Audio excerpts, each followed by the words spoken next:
This is a call to order for the regular meeting for the Board of Trustees, Wednesday, August 12th, 2026 at 5:30 p.m.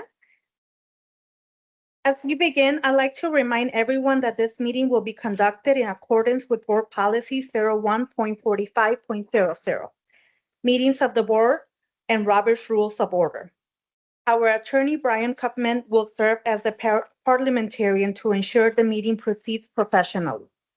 You will notice that a staff member is present to assist with time management. Per policy, each trustee will have up to 3 minutes to discuss an agenda item and 2 minutes for rebuttal after each trustee has been given an opportunity to speak. Only one trustee shall hold the floor at a time, and timing shall continue during the trustees' discussion, including while awaiting and receiving any answer or response from any presenter, JJC employee, representative, or vendor. In alignment with Board Policy 01.03.00, I encourage everyone to maintain civility and respect, even when expressing different opinions. This commitment to civility is essential to fostering productive and respectful discussions. Thank you for following those guidelines and to ensure an effective, orderly, and respectful meeting. Karen, at this time, can you please call the roll? Trustee Bamley. Here. Trustee Bradley. Here. Trustee Broderick. Present. Trustee Harris. Present. Trustee Lee. Trustee Morales. Here. Trustee Garcia Guillen. Present. Trustee McCollum. Present. Madam Chairman, we do have a quorum. Perfect. Thank you. At this time, thank you all for being here for this meeting. This will be the first meeting as we start the school year. Let's go ahead and go into the Pledge of Allegiance, please. Trustee Bradley, can you go ahead and lead us into the Pledge of Allegiance, please, and welcome. I pledge allegiance to the flag of the United States of America, and to the republic for which it stands, one nation, under God, indivisible, with liberty and justice for all. Thank you all. At this time, I'll go ahead and pass the microphone over for communications.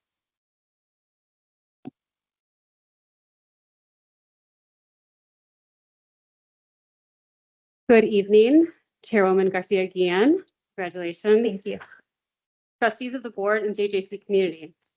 Tonight, I have the pleasure of introducing Amy Sanchez, Director of Operations and Strategic Development for Joliet Unity Movement. Amy joins us at an exciting time as our community prepares for their 815 Youth Day this Saturday, August 18th. Get it? Through events like this and their work throughout the year, the Joliet Unity Movement brings people together, supports young people and families, and creates opportunities that make a real difference across our community. This partnership is a natural fit. At JJC, we are continuing to expand our reach to younger students through initiatives like Future Wolves Camp, our mobile planetarium, and other initiatives. These programs are designed to spark curiosity and help young people start imagining what's possible for their future, especially here at JJC. The Joliet Unity Movement shares the same commitment to investing in youth and strengthening this community. Amy, thank you for joining us this evening and for all that you do and your team for the 815. Please join me in welcoming Amy Sanchez.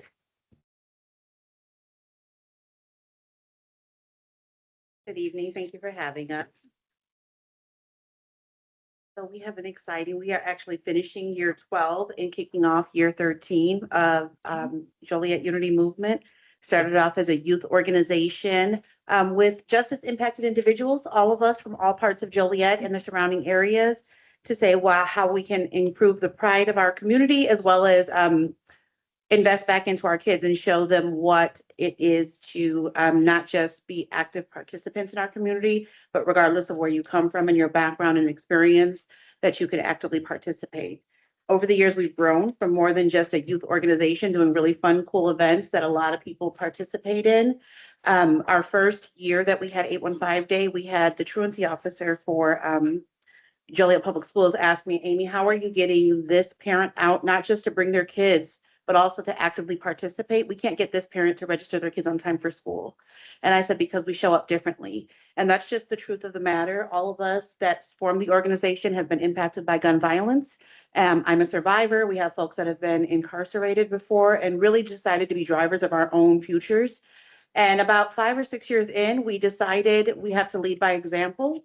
So we weren't just having these really cool events. We were also partnering with Habitat for Humanity and talking about home ownership. We were also partnering with some banking institutions to do financial literacy and expand. This year, we had the amazing privilege for, instead of just volunteering, we all pay dues and we just kind of do it like as we go along. I decided to pursue this full time, and we opened up our Movement Enterprises, which is our for-profit revenue stream. Because we know that in tough times that we've all experienced at home, and I'm sure here at the campus and across budgets across the state, that we also have to have diversified revenue streams. So we are encouraging our young people to connect with our Economic Business Center downtown. And when I met with them, I was just blown away by how many resources you guys offer at the City Center campus right here and what we have access to. And then to hear that a lot of the target audience is justice impacted individuals, I said, this is a perfect match. I mean, there's so many. And my good colleague that's not here just yet, she's picking up her son from daycare, Janae. I talk about her often and use her example because we started mentoring her, myself and our late board member, Loretta Westbrooks, when she was just 14 years old and in the foster care system and really just wanting to find her way. She's now a mom herself, but she has this amazing talent and she's been like making t-shirts and doing designs. And I said, you need your LLC. You need to be an entrepreneur. Did you know? And then we just kind of evolved that conversation. And there's so many young people and young adults that have gone through our program and are still actively involved. And like Janae bringing her own children back to participate, that just are just out of reach or just out of the target area. So we would love to partner, not just for 815 Youth Day, although that's going to be a lot of fun. So I welcome you guys to stop by and take a visit. We have upward of 500 participants easily every year, but all year long as we're mentoring and building partnerships, and not just partnerships like, hey, let's go to your event, you go to my event, and we'll say we were at each other's events and we can just sign our sign-in sheets and that's it. That's not how we want to build. That's not how we build. We don't partner with just anybody. We do that very intentionally. We started a curriculum called the Justice Impact Institute that really walks this conversation through of how our neighborhoods have changed, what disinvestment looked like over the years, what mass incarceration and the war on drugs look like over years, and how we can now re-engage and really design our neighborhoods and communities the way we see it in the future. So these partnerships are very intentional. We ask for a two-way dialogue. So there's some commitment and skin in the game, if you will, to not just be a number or a referral or here, give somebody a fish for the day, as I describe it, but teaching people how to fish and making sure that we are committed partners, that we're seeing this process through. It doesn't make any difference if you do an intake on somebody, if you didn't do the follow-up and delivery of that service that person needs. So we've been having some amazing progress with making sure that connection happens, and we'd love to build that partnership with you all. And we've been very well received. You guys have an amazing, beautiful campus. I'm so proud. And we would love to see what this looks like and happy to answer any questions if you have any. Thank you so much. Thank you. Do Is- you all have any questions? I would like to thank you for all the work and also for sharing a little bit about your story and also the impact that your work and the work of your organization does in the community. So thank you for being here. Thank you for doing the work. And we really appreciate that partnership. Thank you. I do have some one-pagers, if I can just leave that with you to give to the staff and the team. Thank you. Perfect. Thank you so so much. much.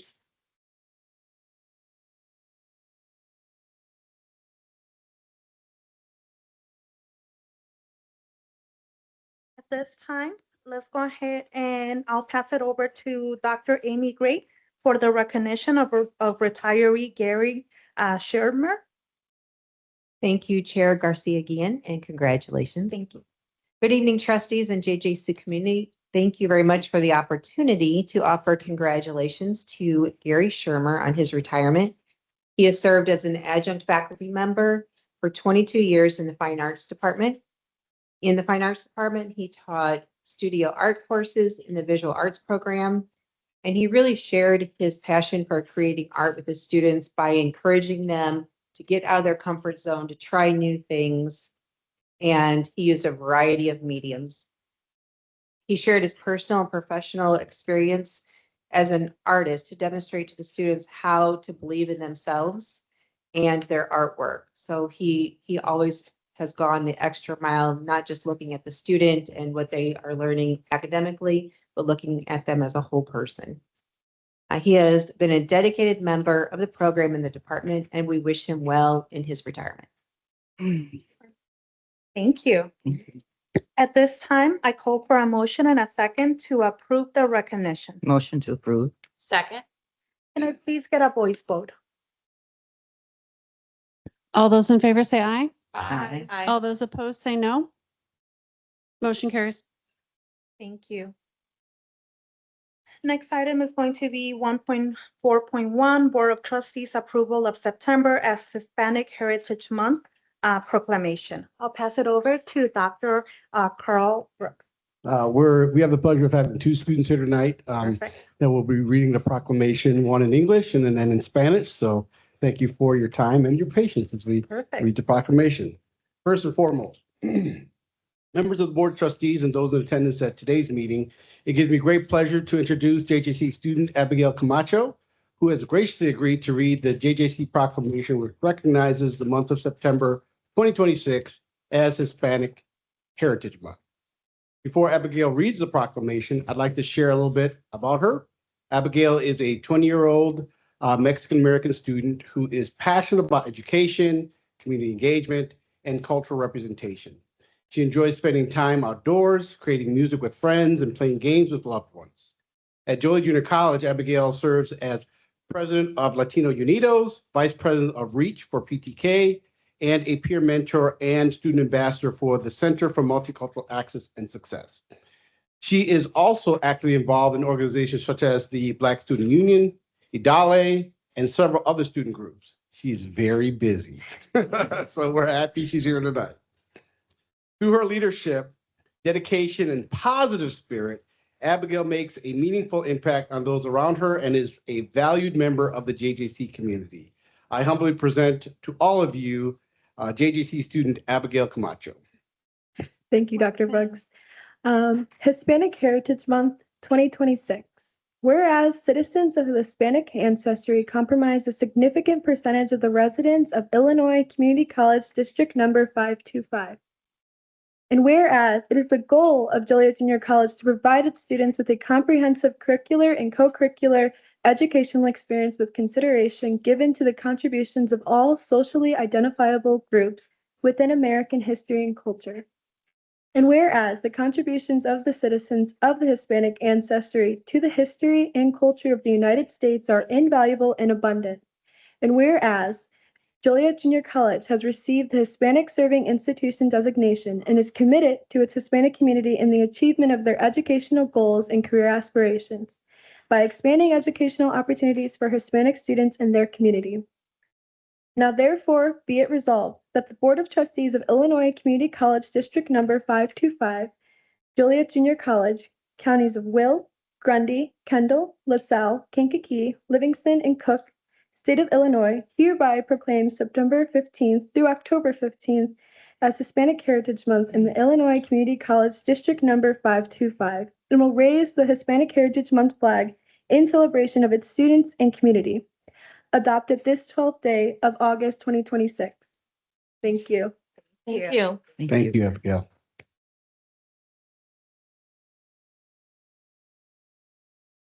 Our second student. Members of the Board of Trustees and those in attendance at today's meeting, it gives me great pleasure to introduce JJC student Maria Fernanda Amaya Carmona, who has graciously agreed to read the JJC proclamation in Spanish that recognizes the month of September 2026 as Hispanic Heritage Month. Before Maria reads the proclamation, I'd like to share a little bit about her. Maria is a 19-year-old Colombian student majoring in business administration.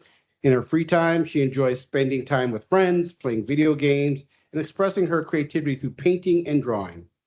Maria proudly embraces her cultural identity through her leadership roles in the Idale Student Club, where she helps organize cultural events, attend conferences, advocate for the rights of Latino, undocumented, DACA, and Dreamer communities. Her passions for service, representation, and advocacy allows her to make a positive impact both on campus and within the broader community. I humbly present to all of you, JJC student Maria. Thank you, Dr. Brooks. Proclamación Hispanic Heritage Month 2025. Considerando que los ciudadanos de descendencia hispana constituyen un porcentaje significativo de los residentes del distrito número 525 de Illinois Community College y considerando que el objetivo de Joliet Junior College es proporcionar a sus estudiantes una experiencia educativa, curricular y co-curricular integral que tenga en cuenta las contribuciones de todos los grupos socialmente identificables dentro de la historia y la cultura estadounidense. Y considerando que las contribuciones de los ciudadanos de descendencia hispana a la historia y cultura de los Estados Unidos son invaluables y abundantes, y considerando que Joliet Junior College ha recibido la designación de institución de servicio a los hispanos y está comprometida con la comunidad hispana y el logro de sus metas educativas y aspiraciones profesionales a través de la expansión de las oportunidades educativas para los estudiantes hispanos y su comunidad. Por lo tanto, se ha resuelto que la Junta Directiva de Illinois Community College, Distrito número 525, Joliet Junior College, Distritos de Will, Grundy, Kendall, LaSalle, Kankakee, Livingston, en Cook, Estado de Illinois, por la presente proclama del 15 de septiembre al 15 de octubre como el mes de la herencia hispana en el Illinois Community College Distrito 525 e izará la bandera del mes de la herencia hispana en celebración de sus estudiantes y su comunidad, adoptada este 12 de agosto de 2026. Muchas gracias, María Fernanda. Gracias. Thank you both. At this time, I call for a motion and a second to accept the proclamation. Motion. Can I please, Karen, get a voice vote? All those in favor say aye. Aye. All those opposed say no. Motion carries. And thank you again. Okay. At this time, let's go ahead and go into 1.5, public comment. Karen, do we have any public comments at this time? We do not. I'll pass it over to Dr. Namu for the moment of silence. Thank you, Madam Chair, and congratulations to you. I'm asking the college community to join us in a moment of silence for the following individuals. Robert Vesley, stepfather of Sandra Barrera, a specialist in radiologic and veterinary tech. Leanne Kohler, former bookstore employee for 25 years. Joe Baltz, Troy Township supervisor. Penelope Jacoviak, mother of Michelle Meyer, a professor in our business department.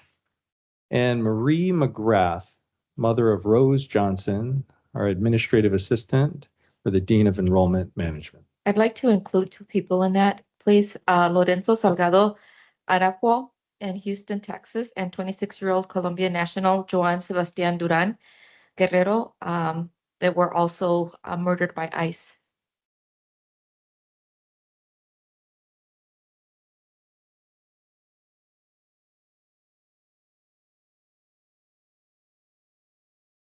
Thank you. At this time, we have a series of selected reports. I'll go ahead and pass it over to our student trustee to share his report.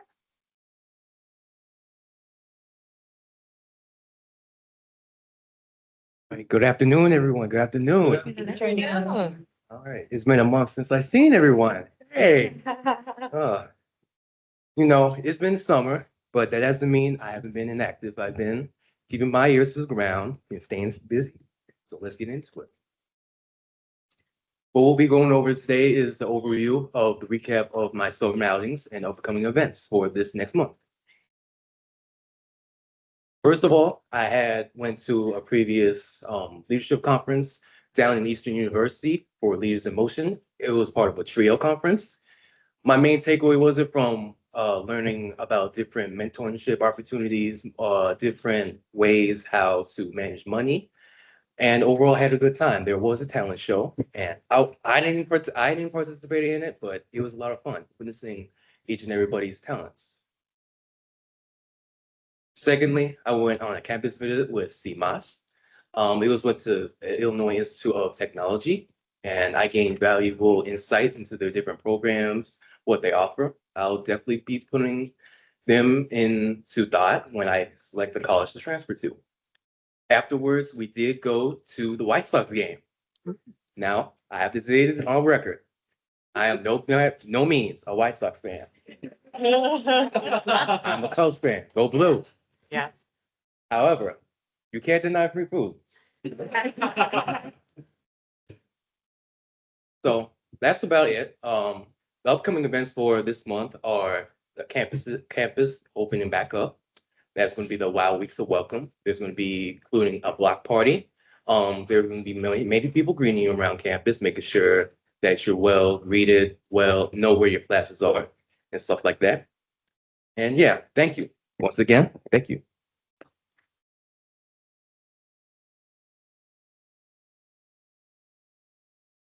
Again. At this time, we have our faculty union report.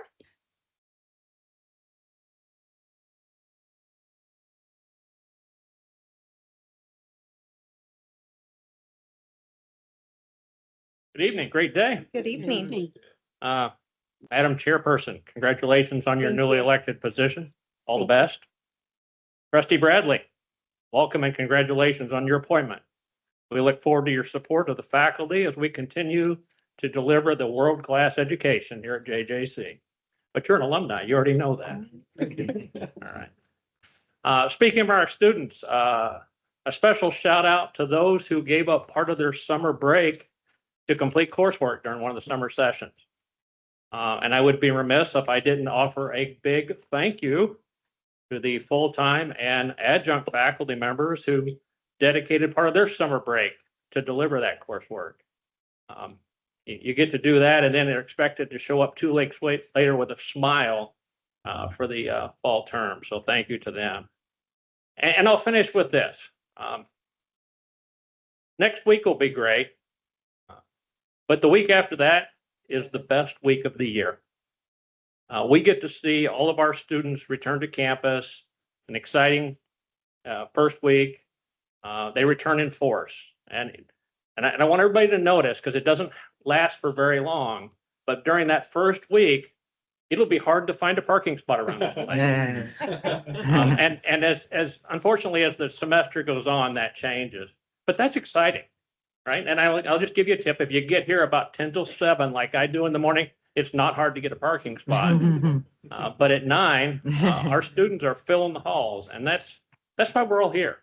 So I can't wait. So with that, I'll say thank you and have a wonderful kickoff week. Perfect. Thank you. Thank you.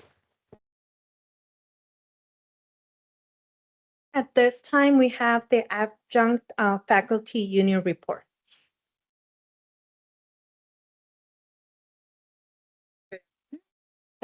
This is my first official meeting as the union Welcome. president. So we're good here. Congratulations. There's really not a whole lot going on right now since we haven't started school. We start our adjunct dinner is next week, and we're looking forward to having a great school year. That's about it. Perfect. Yep, perfect. Thank you. Yeah. Thank you. At this time, we have the JJC Foundation report, please. Good evening. Good Good evening. evening. I feel like it's flying. I'm already up here tonight. Right. Just giving a few updates on the foundation. The first is that our Night of Stars event is on Tuesday, September 1st. So we're just a few weeks away from that, from 5 to 7 p.m. in the theater. 4 of our awards, the J.D. Ross Award to Angie Caldwell from Pink Heels. Christy Mulvey will be receiving the Susan H. Wood Hall of Fame Award. Michael Mutter from Silver Cross will be receiving the Dr. Judy Mitchell Award, and then Shoot Manufacturing will be receiving the JJC Foundation Partners in Excellence Award. So I hope everyone will join us. It's $50. It's a fun event. We do some amazing videos. Actually, Hank from our marketing department does those. Some amazing videos highlighting the work of all the individuals receiving the awards. And it's a fun night. We also celebrate our donors as well. So I hope you'll consider joining us. It's a Tuesday. It's a quick event, but it's a really celebratory and great event. And to register, you can go to jjc.edu/night-stars.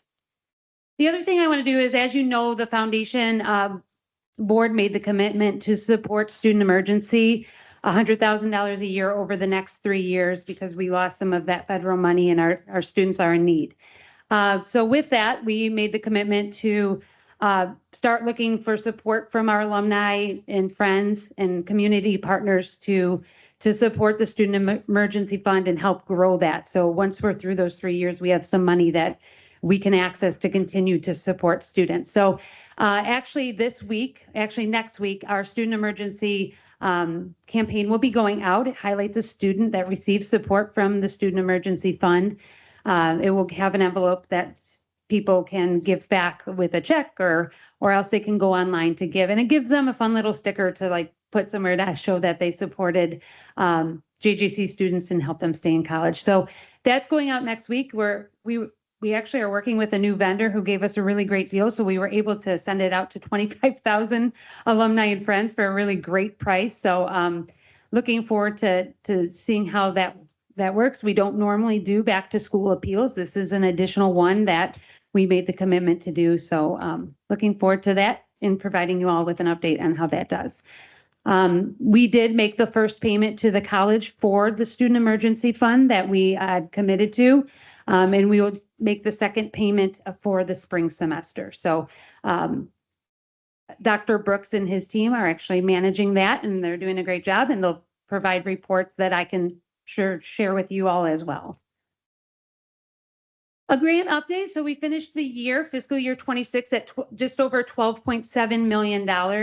And to date, we're already at over 7 million. Within the last 30 days, they got notification of over $2 million. And most of that is our adult ed funds that we're receiving, but in good shape so far. We still are waiting on 5 outstanding federal grants. So hoping to hear on that soon. That includes our TRIO funds as well. And then, as always, I always like to let you know there's a full list of awarded grants and appropriations in the board book that you receive. Just wanted to give you all an update on fall scholarships. I think at the last meeting I talked about like where we were. It had just closed. We were scoring the scholarships. Now we're awarding them. We have awarded over $1 million. I think today we're close to 1.1 million. And by next week, we have, there's a big chunk of money we're putting on our Crawford Honors College student accounts. So I think last year we finished the entire year at 1.4 million. I think we'll be close to that for the fall semester. So great news. That's because of the commitment from the foundation board to allocate the 4.5% interest on our scholarships instead of 4%. And it's really making a difference for the amount of scholarships we're giving to our students. So hoping to finish awarding by the end of the month, because then we turn around and we open spring scholarships in October. So doing well there. And then every year we do a photo shoot of our scholarship recipients. So that's a picture of one from last year. So next week we'll be doing that on Tuesday. And we have like almost 50 students signed up to come to our photo shoot. So excited for highlighting our scholarship recipients and throughout the year. And we use that for our year-end appeal and for various things like the report I give you every month. So that's that. And then, like I said, the spring scholarship will open on October 15th. It closes on November 30th, and we'll be sure to work with our communications office and marketing to highlight that for our students and to all the current recipients to know that it's open again. Our next event that we have after Night of Stars is our Foundation 5K Run Walk, which will take place on Sunday, October 4th. And there's a kids run. It's a 1 mile run. They can walk it, and our athletic teams run with them, so they're not out there on their own. And then we have our 3.1 mile 5K run walk. You can walk, you don't have to run it, at 9 a.m. So that takes place near the event center, and we run all through campus. It's really a great event, and you like see the whole campus. We used to go off the campus for it, and we've been staying on campus. I think it's really nice to be able to see all the buildings and things like that. So they run all to J building and down the path and back. It's a great event. Like I said, you can walk it too. So, or just come and hang out with us while we're cheering people through the finish line. And then I always like to highlight our alumni podcast, since we didn't have a July meeting that I could share with you. We have 2 podcasts out that you can listen to. In June, I shared that we went to Europe, to Germany, Switzerland, and Italy. So 4 of our alumni that went on that tour were able to kind of share their experience. It's a really, really good podcast. And then in August, which just came out last Friday, Kayla Sorensen from Will County Center for Economic Development is on there, talking about her experience at JJC. So it's a really great episode. So all you have to do is go to jjc.edu/alumni podcast, and you'll be able to find those 2 episodes, as well as the rest that we're in through 3 seasons now. So Kayla was the end of our 3rd season. So hope you'll listen. I think I hear that we have a trustee that will be sharing their JJC experience, right, Trustee Bradley? I think Jen told me that she had talked to you. She had you on the plan, I think a couple months ago too. So that will be coming up. That's all I have today. Any questions for me on the work of the foundation? Yes. I have a quick question for you. Yes. So I know you're awarding scholarships now, and just from, if I can recall, many, many years ago, there was a book that students in financial aid would get, and then they would go through it and see which scholarships. I mean, technology's advanced so much more. I'm sure there's more advanced ways now that they can see if there's any scholarship. Like there was a scholarship for mothers of twins, that they could apply for, something like that. Do we have anything like that still available that we do for students to look for and apply to match, their skill set or their major? So anyone that applies for scholarships through the foundation, they go onto our scholarship application, which is it's one application that applies them forever, whatever they qualify for. Oh, okay. So they go in and they can see what they've qualified for based on their answers. And they answer a bunch of different questions. And based on those, they go in a pool. Say I'm a nursing student with a 3.0 GPA, and there's a scholarship for a nursing student with that GPA, I would go into that pool and qualify for that. So once they complete their application, they can see everything they've qualified for, as well as what they haven't qualified for. Okay. And if they have a question about that, they can always reach out to me, and I can work with them on maybe submitting an extra essay to explain why they believe they should qualify for that scholarship. So it's easy, simple, one application, and they can see everything. And then sometimes once they've applied, there's some extra questions that put them into pools for other scholarships. It seems like it's come a long way. So I'm Yes. really happy to Yes. see that, because way back then, students didn't that money went by untouched because Yes. they just wouldn't know. They had to apply specifically for specific ones. Now you have one application, and then they may qualify for 3, 4, 5 different. Wow. Sometimes- Well, thank you for Sometimes enlightening me 40. with that. Yeah. Sometimes they qualify for appreciate 40. that. Yeah, so it is a great, it's a dashboard that they go on, they can see everything. Okay.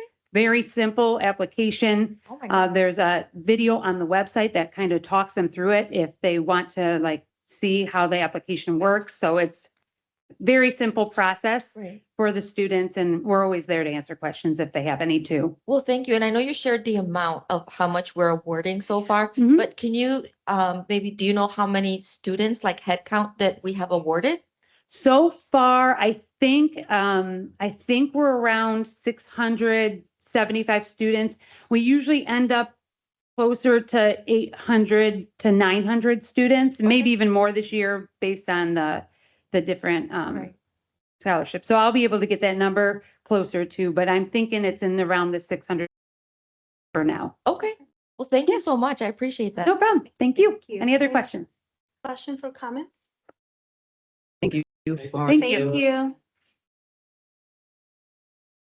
At this time, we have the report 1.7.5 Buildings and Grounds Committee Report from Trustee Bottomley and Student Trustee McCullough. All right, thank you, Madam Chair. I'll be taking over for this report, giving Trustee Bottomley a little break. So I'll just be going in order, rapid fire, and telling everyone how the completed projects.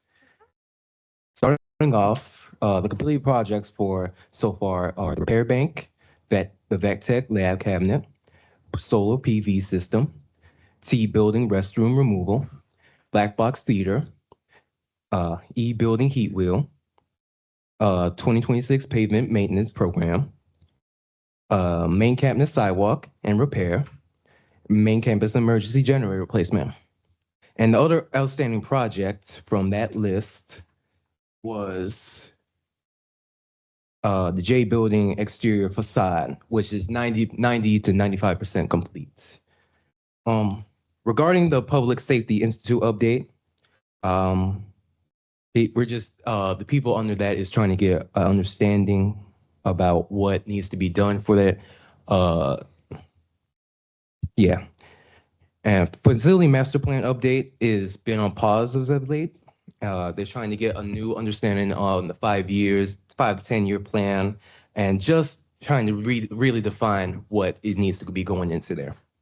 And the Manufacturing Training Academy, that is going on steadily with great progress. And there is no update for the Grundy County expansion. That will be all. Thank you. 1.7.6 Board Policy Committee Report. The Board Policy Committee did not meet in the last month. Trustee Harris and Student Trustee McCullum, anything that you would like to add? You all have a meeting coming up, correct? Yeah, there is. There is a meeting coming up. Yes, but I On don't have the anything 26th? to add. Yes. Okay, sounds good. Okay, let's go ahead and go to 1.7.7 Finance Committee Report. Trustee Morales and Trustee Bottomley, if you would like to add anything, I believe that you all have not met since the last time, but you have an upcoming meeting. Is that correct? That is correct, Madam Chair. We have not had a Finance Committee meeting in the last month, and I don't have anything further to add at this point unless Trustee Bottomley has anything to add. No. Okay. Thank you. We'll have more reports next month for you all. Let's go ahead and I'll pass it over to you, Dr. Namul, for the 1.7.8 President's Report. Thank you, Madam Chair, and welcome back, trustees. It's been, as Trustee McCollum referenced, a couple of months since we've last seen each other, and we've had a lot going on. First and foremost, I want to send a special thanks to our grounds crew, and perhaps we should start.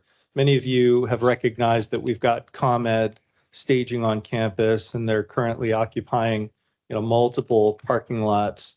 We're proud to serve in that role in support of the community, especially in response to some of the weather that's come through. And our communities are certainly on our minds right now as each municipality, county governments, institutions like ours, and we've been hearing from them across the state, are grappling with some damage. So we wish our community members all the best. And to loop back to my initial thought, many thanks to our grounds crew. We surveyed the damage yesterday, and everything is cleaned up today. So really want to send a lot of gratitude to our grounds crew, our campus police, and our emergency response team for always being ready in support of the safety and security of the campus community. Many thanks to Amy Sanchez and what she's done in the community. She really just made a quick comment about it. And I'm sorry she's not here anymore, and I don't mean to highlight her absence, but I really appreciate her taking the time to visit JJC. We've been strong partners to Amy as she's worked with different organizations, have a lot of confidence in her. She's featured in the Still Bridges documentary. And I'm going to go back a few months. If you haven't had a chance to watch the Still Bridges documentary, Amy's story is very powerful, sends a very strong message to the community. And so many thanks to Amy, and I know Janae was here as well. I want to go back and amplify something that Amanda shared with us. And it all deserves to be amplified, by the way, because the foundation has really been such great partners to JJC, from scholarships and on and on and on. But I want to encourage our students to endure that application. I recognize that the application is not easy to fill out. It's long, but it includes, as Amanda highlighted tonight, a lot of different questions, and each one could be a critical question. Checking a box, answering a certain answer in that application could open the door to resources our students did not think they had access to. So please, if you're out there, please, please, please. And I would also challenge the college community, and Amanda referenced this earlier, if you could find a way to support our students who are struggling and experiencing real emergencies, I want to amplify Amanda's call to action there and encourage the college community. And it doesn't have to be a huge amount. These small gestures can send shockwaves. They can inspire others to give aligned with the same cause. So if you're able to do so, please find a way to support our students in their most desperate times of need. So as we enter the fall semester, Madam Chair, and I think, I know that the board receives these reports from me on a weekly basis. I do want to highlight several things, but also recognize that while we're celebrating these numbers, and oftentimes we celebrate, boy, oh boy, over these last few years, we've had a lot to celebrate in terms of the number of students who place their confidence in our faculty in the classrooms, place their confidence in our staff on the front lines. And as you know, we work very hard to honor that confidence. But there's a lot that goes into enrolling a student at JJC, and you'll start to see that activity pick up, whether our frontline staff are on the phones, whether they're meeting students face-to-face, whether they're setting new records for new student orientation in the event center. We are all in, and as Trustee Morales has challenged the college community on multiple occasions to really think about the message we share with students, telling that story of who we are as an institution and doing everything we can to get those students here in the door. And I'm happy to report, Madam Chair, that our fall 2026 enrollment picture is certainly encouraging at this point. We've got active student enrollment up nearly 9% there. We've got tuition credit up 6.53%.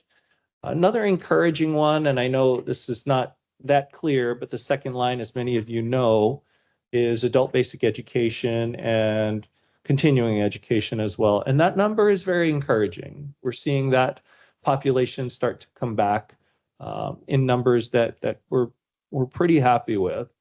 So we haven't started yet. Of course, the first day of classes is August 24th, and we will continue to try to bring as many students to JJC to experience this great gift that is, as Kurt Ward puts it, the world-class education here at JJC. We're seeing particular growth in part-time students. Part-time students are up 11%. We're also seeing some strong growth in our health sciences programs, our public service programs, and overall, in general, our transfer programs and our workforce programs. So we'll continue working, trustees and Madam Chair, to spread the great gift that is the JJC education. We've been very active. It's the months in review and not necessarily the month in review as I normally offer this to you. I do want to send say a special hi to the new superintendent of Valley View, Dr. Paulson just started, and boy, oh boy, she's ready for the start of the semester. Really appreciate the partnership with one of our largest school districts, and we look forward to an ongoing partnership. Dr. Paulson and her team, similar to Dr. Wood, her predecessor, and Dr. Kinder, her predecessor's predecessor, are deeply committed to the vision that we've crafted, this ambitious agenda that we've set around dual credit. So want to wish her all the best. And to Susanna Rivera Mills, want to send a special shout out to my dear friend, the president of Aurora University, entering her 4th year. And what better way to celebrate years of service than to visit an annuitants association, a JJC annuitants association. I've heard some of the greatest stories, and I apologize, I can repeat none of them. Actually, I can repeat none of those stories. Many of them are unfiltered looks at what JJC used to be. And let me just tell you, the annuitants are not shy about telling me what, they envision JJC to look like in the future. And I appreciate Pat Asher and his leadership. And yes, I did get to go to NASCAR. Many thanks to the JJC Foundation. Oh My gosh. okay. We don't need to see that. I didn't realize the video was in here of my Happy Gilmore swing. And I apologize to Nettle Creek for that one, but I did hit the ball. Okay, we're just going to go on. Just another opportunity to celebrate partnerships. Some might think, the work slows down in the summer, and to a certain degree that might be true. But the community remains active, and we continue to be engaged with our community partners in a number of ways. And of course, Katie LeClaire continues to be a great partner for us. And Tiana and I did host some friends at the Slammers game there, and we were happy to do so. That was a fun night. In the upper right-hand corner, I want to highlight State Senator Chris Balkema for his interest in the EBC. And this might be, the 4th or 5th time we've had a group come through. We've got so much to be proud of. The way that the Entrepreneur and Business Center supports our community is very impressive. They take dreams and make them realities. They take ideas and turn them into actual businesses. I'll share more on the next slide over here, but I do want to credit, from Escortina Irvin to Fatina Sayeg. I see Jalen in the crowd there. I see Monique in the crowd. All of these individuals connected to EBC somehow, some way, and Brian Kincaid's leadership. Many thanks to all of you.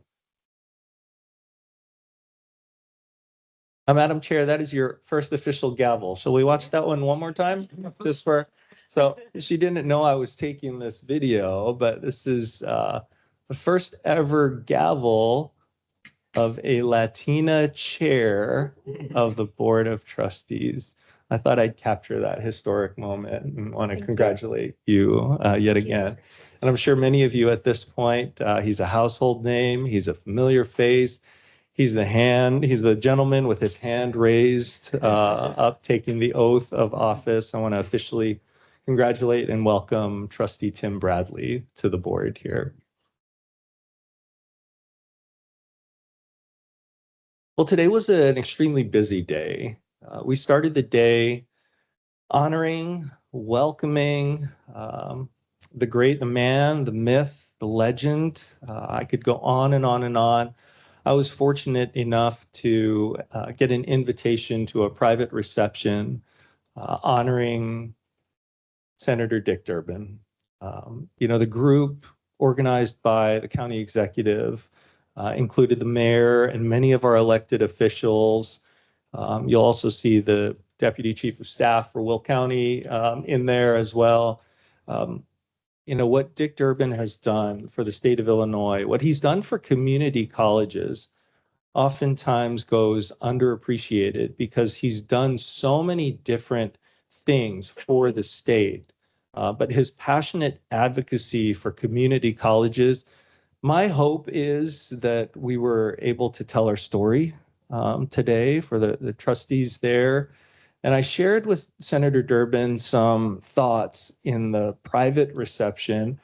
I won't share all of them with the college community, but let me just assure you that Senator Durbin cares deeply about our students.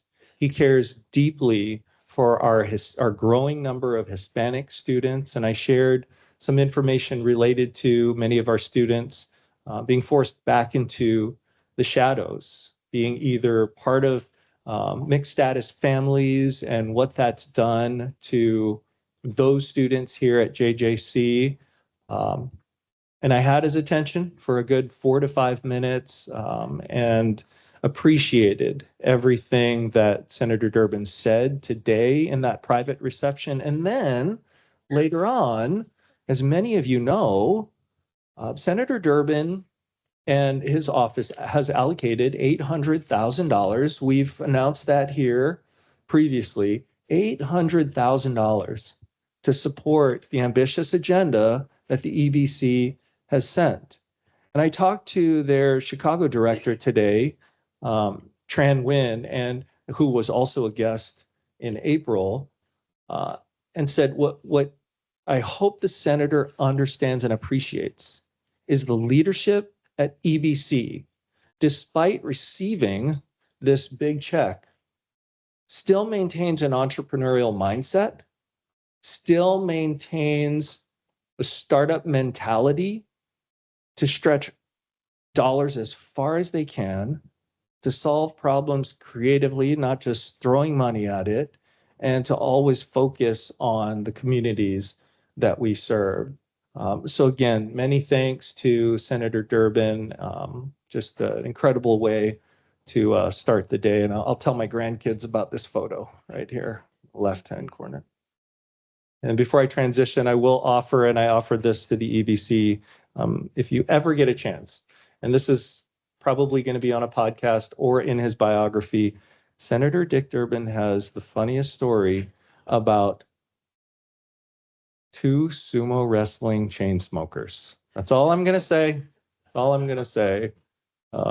It is one of the funniest stories. Madam Chair, we're into the employee spotlight section of my report. And I want to take a moment to celebrate technology support and media services. And we've got a couple others here today, but these are oftentimes the unsung heroes. There are many things that go underappreciated, but in an increasingly digital world that we live in, this is another organization that serves the college community, our students, and our employees, really behind the scenes. And what they've been able to do, for example, modernizing the D Buildings lecture hall before our students come back for the fall 2026 semester, improving and modernizing many of our projector screens, doing an LED wall project in the theater, for example. I mean, these are things that I hope our students notice. I need them to know, technology support and media services, that I notice and our leadership team notices, because they're working hour after hour, dozens of hours on these projects. And when they're done, there's no one to clap for them. But to those of you in technology support and media services, thank you for what you do. We notice when the screens are brighter, by the way. We noticed when the text is clearer, and we noticed how cool the LED wall is in the theater. So thank you very much. I want to thank the outgoing President's Fellows. I hope their experience in the President's office, not only working with me, but the entire leadership team, has been beneficial and worthwhile. And we are now in the process of recruiting the next round of President's Fellows. This one's a sad one. This one's a very sad one.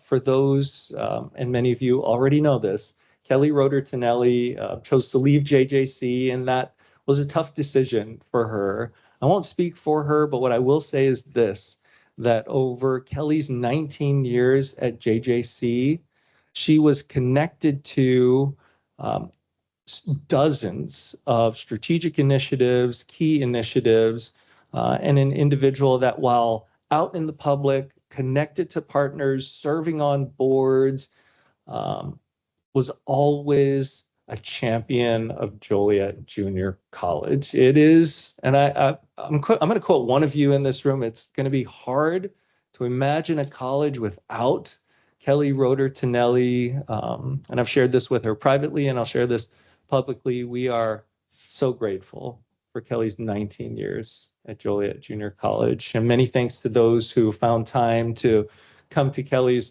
reception and celebrate with her there. And maybe later, Trustee Morales will play a game called What Was Kelly Thinking? Yes, it's an inside joke there. About a year ago, we celebrated receiving 2 grants actually from the state of Illinois. One was a CJA incubator grant. And I wanted to take a moment to celebrate Jeff and the team for all that they've done. We've successfully launched the CJA Clean Energy Contractor Incubator, which is essentially a new resource for clean energy contractors and small businesses, connected but not really to the EBC, with a similar mission, but focused on clean energy.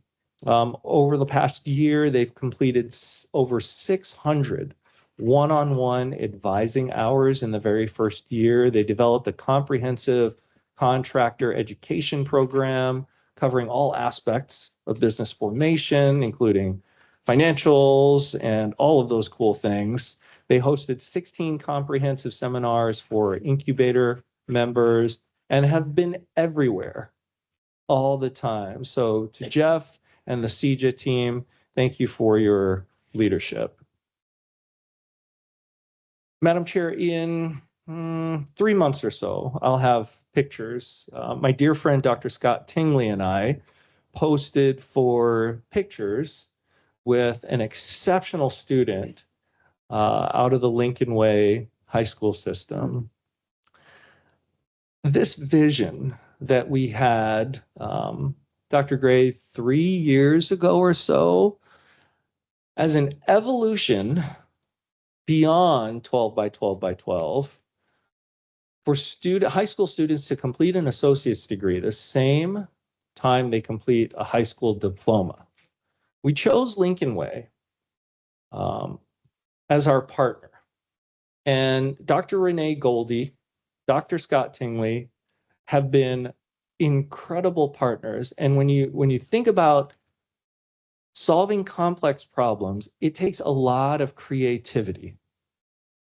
And what Lincoln Way has done to provide their students, and you'll see there are 25 students currently enrolled. 6 students have completed this program, meaning 6 students have graduated from high school and earned their associate's degree, right? Absolutely something to celebrate. And I appreciate Scott's partnership on this. And as a prototype, we're going to expand this. This is something that will spread across our district as we have thousands more students participating in dual credit. Let's get here.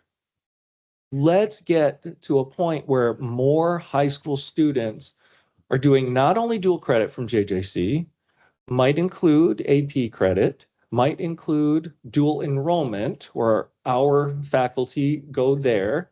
This creative set of offerings, Lincoln Way should be credited for this. So this will be featured in a magazine called Lincoln Way City Lifestyle that they've featured JJC previously. And so when that comes out and when all the photos come out, I'm going to share this with the board, but more to come on this one. And shout out to Lincoln Way. Can we give a hand to Lincoln Way just for the record in this one? Yeah. Yep. Madam Chair, I have one last thing. I've placed several Easter eggs in this room as Trustee Broderick looks around. But here's what I'd say. As Chairman Budzinski left the board, and Madam Chair, as you take over, We've been thinking a lot about, and as we welcome all of our over 1,000 employees back to celebrate the start of the fall semester, and we've got so many great things to celebrate. But at Convocation, I'm going to remind us of our true north, our primary focus. And Robin, will you do the honors? Okay, so in the boardroom, before you do the big reveal, in the boardroom, this is going to stay here, Madam Chair. Okay. Okay. And I want it to be a reminder to all of us, from the Board of Trustees to our leadership team, to put the students at the center of everything we do. Every decision we make, every initiative we create should absolutely be student-centered. So on the count of three, Robin, I'd like you to do a big reveal. And it sounds like our trustees are doing a drum roll. The audience is welcome to do a drum roll as well if they're so inspired to do so. 3, 2, 1. This purple chair represents our students, and it will be there at every single meeting. And in the words of the great Aisha Ellis, former student trustee, our students are watching. And with that, Madam Chair, the floor is yours. Thank you. That's beautiful. We have our logo clearly. It's covered by the backpack, but I see it. There you go. Yeah, There you go. beautiful. Thank you so much. Hard to follow that, but let's go ahead and try, even a tiny bit. We'll be going into our closed session number 1. A closed session of the board will be held to discuss one or more items pursuant to the Open Meetings Act by ILCS 122C1 to 29. The Joliet Junior College Board of Trustees may take action on one or more items discussed in closed session upon its return to open session. At this time, I would like to call for a motion and a second to go into closed session for discussion under 2C11 and 2C21. So move. Second. Can I please get a roll call? Trustee Morales, Yes. trustee Bottomley, Yes. trustee Bradley, Yes. trustee Broderick, Yes. trustee Harris, Yes. trustee Garcia again, Yes. trustee McCollum, Yes. motion carries. We are expecting or estimating that it's going to take about 45 minutes and then we'll return. Thank you all. At this time, I would like to call for a motion and a second to return to public session. Second. Karen, can you please do a roll call? Trustee Morales, Yes. trustee Harris, Yes. trustee Bottomley, Yes. trustee Bradley, Yes. trustee Broderick, Yes. trustee Garcia again, Yes. trustee McCollum, Yes. motion carries. Thank you. At this time, I would like to call for a motion for the approval of minutes for the regular meeting held on June 24, 2026, and we would also need a second. So moved. Second. I have a concern. Okay? Under 5.3, the chair's report. I think all of it's been posted in there needs to be removed and just put the chair resigned. We've had enough of the negativity. Let's scrap getting all detailed and putting all the details in. Let's scrap it and just put the chair resigned. For the minutes? Mhm. If it's in there, it should probably stay. You know what? We carry on this dirty laundry. It's terrible. We've got to stop it. Okay. So I'm going to say this has got to be a stop point. We've got to stop it. And this is one area to stop. Anyone else has any questions that they would like to be recognized? Trustee Harris, would you like to be recognized? Yeah, I like to be recognized. Okay, go ahead. I totally agree that the disruptive behavior and everything has to stop. But in all respect to Chair Buzinski, he has a statement to make. And I think that it's fair that his statement be heard. Thank you. Anyone else that has something to share on this particular item? Would you like to be recognized at this time? If not, we can go ahead and come to an agreement. I would. Trustee Morales, would you like to be recognized? Yes. Thank Okay. you. I would also like to say that, yes, there is a lot of dysfunction. And it's ironic that someone calls to not air this, but is the cause of it. So if the chairman left and resigned, a great chairman left and resigned because of the dysfunction, and he had a statement to make. I agree with Trustee Harris that it's in the minutes now already. So why, if you believe in transparency, why would we remove them? So I support that we leave them in the minutes as they are. Okay. I also support leaving it in the minutes. Okay, so we can still continue. Are we ready to vote? Yes, we are. Trustee Bottomley, Yes. trustee Harris, Yes. trustee Bradley. Yes.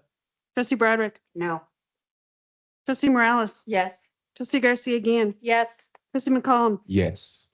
motion carries. At this time, I would like to call for a motion and a second to approve the notes for the board retreat held on July 29th, 2026. I will need a second. Second. Question. Why are we doing these two things for the two meetings that got canceled? Why are we not just doing a cancellation? I've never seen anything of going through approving or whatever, these type of notes. I've never seen, it's always minutes. Okay. And the other thing too, I want to mention is there's no definition for trustees absent and trustees not present. So really, you're violating those of us that are either present or absent. It's either present or absent, not trustees not present or trustees absent, you know, and this is totally childish again. Thank you for your thoughts. Something that I will recommend for all the trustees in order to make sure that we're staying organized, please ask to be recognized and I'll recognize you so that way you can share. At this time, I would like to pass it over to our board attorney to provide some clarity.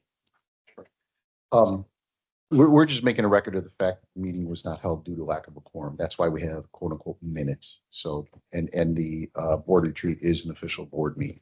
So It may have been, but Yeah. whenever we've canceled meetings, Brian, it's always been, this No, it meeting wasn't. was not canceled. This meeting was not held due to a lack of a quorum. The meeting was still, but you there was, canceled. there was an attempt to convene it. It could not go forward because there was a lack of a quorum. We need to make a record of that because the meeting was not canceled. We had a motion and we had a second. So I do have a question. I kind of want to Yeah. follow up on what trustee Broderick Go said. ahead. What is the difference between trustees absent versus trustees not present? I'll answer that. So if someone calls and lets us know that they're not going to be there, then they're not present. If they're a no call, no show, then they're an absent.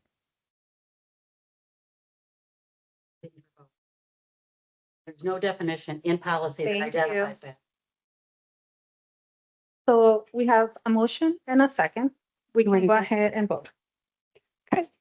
Trustee Bottomley, Yes. trustee Bradley, Yes. trustee Morales, Yes. trustee Broderick, No. trustee Harris, Yeah. Yes. trustee Garcia again, Yes. trustee McCollum, Yes. motion carries. 1.10.3, at this time, I would like to call for a motion and a second to approve the special meeting minutes held on July 29, 2026. So move. Second. Karen, can we go ahead and get a roll call? Trustee Morales, Yes. trustee Bottomley, Yes. trustee Bradley, Yes. trustee Broderick, There's no minutes. Oh, you're looking at that? This is confusing. trustee Broderick, Hold on, I'm looking, trying to understand where you're at with the August. Well, Are you looking for clarity? I'm looking for clarity on it because I see review of closed minutes. I'll go ahead and- 1.10.3. Are you doing August 12th? now we're doing July This one? 29th. Okay, you said minutes. There's not minutes here, so I don't need minutes. That's what I'm questioning. There's no minutes, and of course, we're doing the absent and trustees not present, which doesn't fall under any policy at all. But I'm pretty sure it's the correct Are you a one. yes or no? I'm a no. Okay. I'm a no, because it's not minutes. She said minutes, it's notes. Trustee Harris, Yes. And trustee Garcia again, Can you repeat that one more time? we're voting on approving the minutes of the special meeting of Yes. July 29th. Mhm. Trustee McCollum, Yes. motion carries. At this time, I'll be making a motion to release specific minutes and destruction or verbatim recording.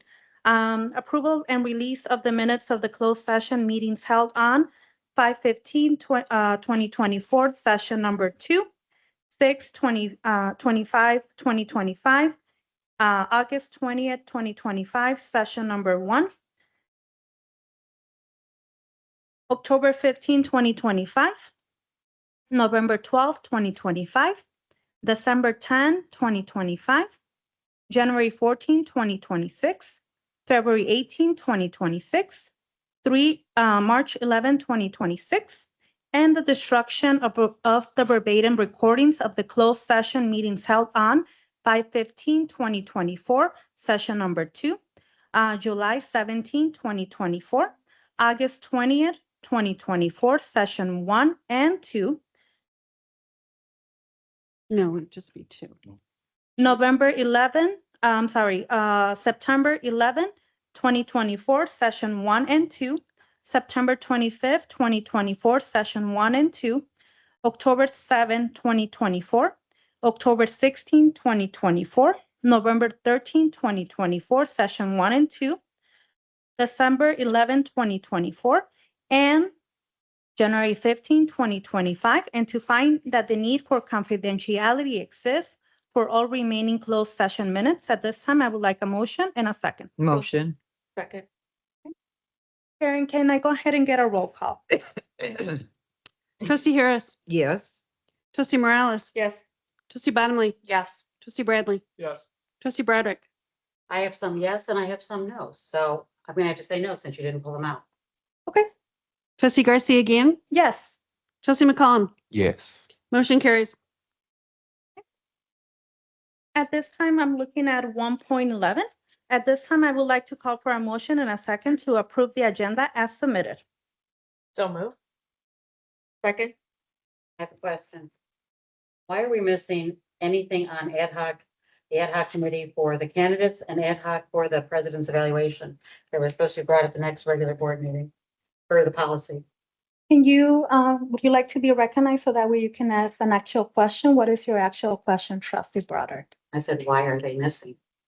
Okay. Why is the ad hoc candidates and ad hoc presidential evaluation and its discussion missing from the agenda? So you're asking why they were not added Yeah, because versus they're supposed missing? to be per policy the next board meeting. Would you like to provide some clarity? I think it's needed at this time. Absolutely. The report of the ad hoc committee was provided at the last full board That's correct. meeting. That was done at the last full board meeting, which was a special meeting. I apologize, I forget the date. You're talking about August. August 3rd. Okay. And as far as the president's evaluation committee, that was an oversight. It can be done at the next meeting.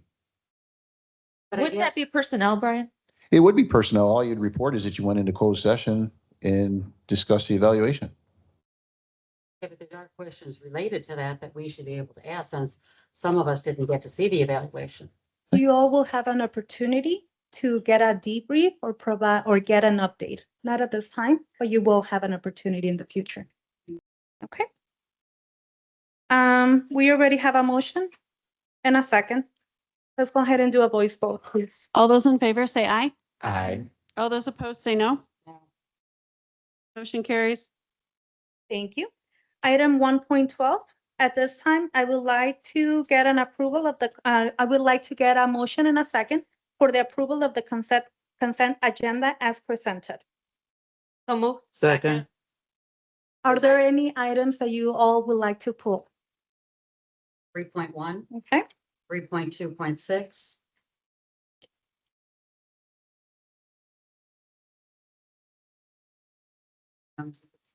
Three, but hold on a minute.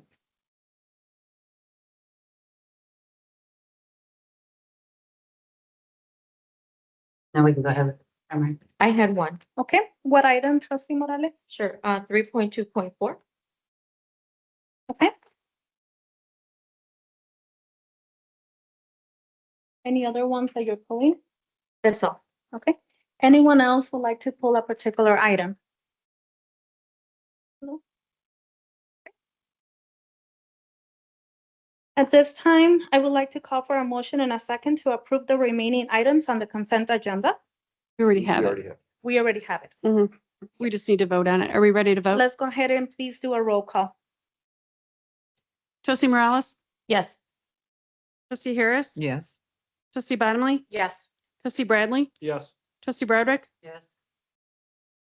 Trustee Garcia Gan? Yes. Trustee McCollum? Yes. Motion carries.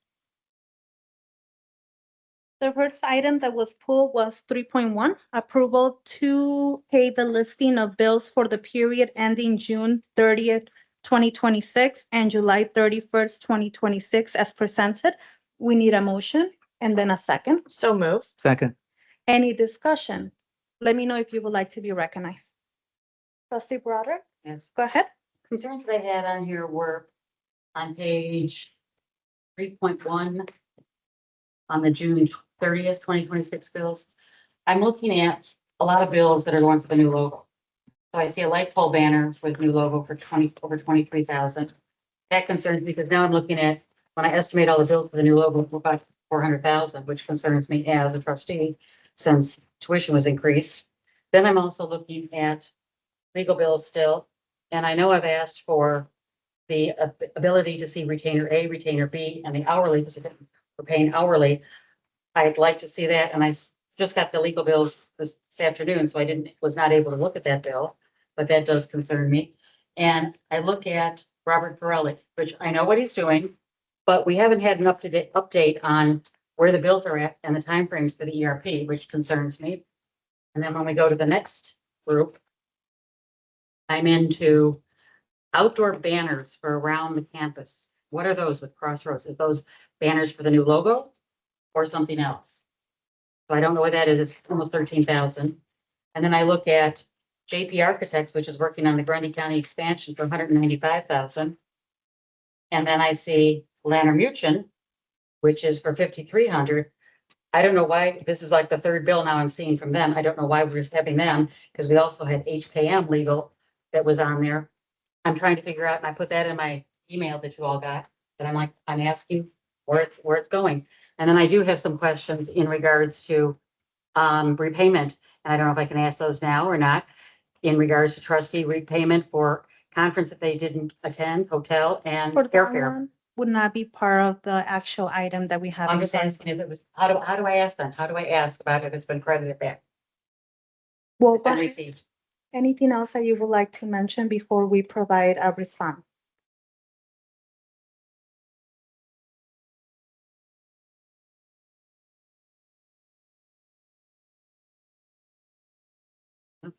Okay, I'll go ahead and pass it over to Dr. Namor. Thank you, Madam Chair. There are a few items in there that the administration is going to highlight, so I'll put Dr. Farmer on deck here. So we've got some marketing related items. We've got some legal related items. We've got an ERP related item that the board will receive an update on in the very near future. So Dr. Farmer, I'm going to tee it up to you. Okay, Yeah. so in terms of your questions, Trustee Broderick, because you made a few statements. You have a lot of questions. We want to be able to respond to I each can convert them question. into questions, so you go ahead and ask and I'll Okay. convert. Okay, so let me respond to the first question, I believe, that was regarding the marketing in the light pole, right? So the light pole banners have been purchased through our current budget as a part of the marketing plan. So I just want to stress to you today in terms of the logo that's already embedded in the current budget for the college. So there's no additional funding for that. Okay, because my concern fell that we were increasing tuition and yet we had the logo that we weren't aware of all the extensive additions to that. So Sure, I'm we- looking at it almost at 400 when I'm adding all the numbers up. So that's why I have a concern with cost. And once again, all of that is included in the current budget. Okay, got it? What's your next question? Okay. You have the legal fees, the legal ones? About the retainer A and B and then the hourly, and then we have two additional attorneys, Lanner Mutual and HKM. I don't know what those are being used for. I don't remember approving Lantermution for anything but the one consult that's on the website. So I'm trying to figure out why Lantermution's about. Let's start with Lantermution, Madam Chair and Trustee Broderick. Let's start with Lantermution. At this point, I would like to invite Judy Conley to the podium. Thank you, Judy Conley. Thank you. Good evening. The Lantermution bill for $5,331 is actually fees. They're consulting with us and helping one of our employees transition off of an H-1B waiver to permanent residency and work status. So in that was an asylum program fee, a USCIS filing fee, and a premium processing fee. So the legal costs are actually very nominal, but the expertise, we had to go with a firm such as Lantermution to help with the process. But those were direct fees that they've paid on behalf of our employee, and then we're reimbursing. them. Thank you, Judy. Yeah, the same project. Yeah, right. Thank you, Judy. Okay, thank you so much, Judy Conley.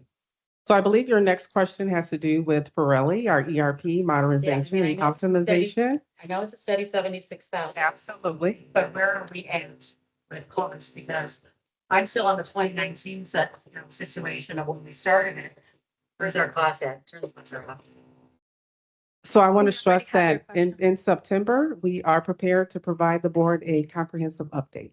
Okay, So we will share that in September. Okay, September, because I do know That's Pirelli correct. does give monthly reports. It would be nice if we had something monthly to update us, because 76,000 is a big chunk and where their timelines are at. Okay. Thank you. Thank you. Any other trustee that has questions about the budget? Specifically, the listing of bills for the period that we're mentioning. That was in June. Mm-hmm. And there was still the outdoor banners, the same thing. It's better than July. That is correct.